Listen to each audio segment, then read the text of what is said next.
তো হেল্ল' গাইছ মই জল আপোনালোকে চাইছে মোৰ ভিডিঅ' তো গাইছ আজি এটা মানে আনবক্সিং কৰিম বুলি ভাবিছিলোঁ, কিন্তু আনবক্সিংটো মই বাহাতো চাইয়ে গম পাইছোঁ কি মানে বাহাতো কিবা সৰু হৈছে।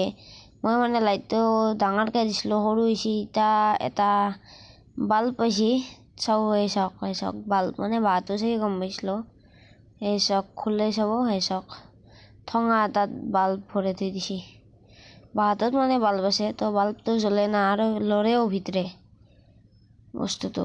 তো এই লাইটটো আমাৰ বাহিৰৰ লাইটটো জ্বলি আছে, টেষ্ট কৰিম। উঠি লওঁ চেয়াৰত, উঠিলোঁ। এটি লাইট হলকৈ দিওঁ গাইছ, চাই লওক। এই লাইট হলকৈ দিলোঁ আৰু এইটো লগাই দিলোঁ, আৰু এতিয়া চুইচটো দিওঁ বলক। চাওক মই মানে বেলেগ লাইট দিছিলোঁ, আহিছে বেলেগ। এই চাওঁ চুইচটো দিছোঁ, চাওক বাহিৰৰ লাইট নজ্বলে।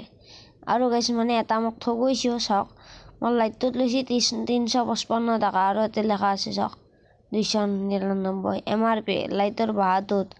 আৰু মই কি অৰ্ডাৰ দিছোঁ লাইটটো চাওক, স্ক্ৰীনটো এই চাওক, সেইটো লাইট দিছোঁ, ৰিটাৰ্ণ মাৰি দিছোঁ।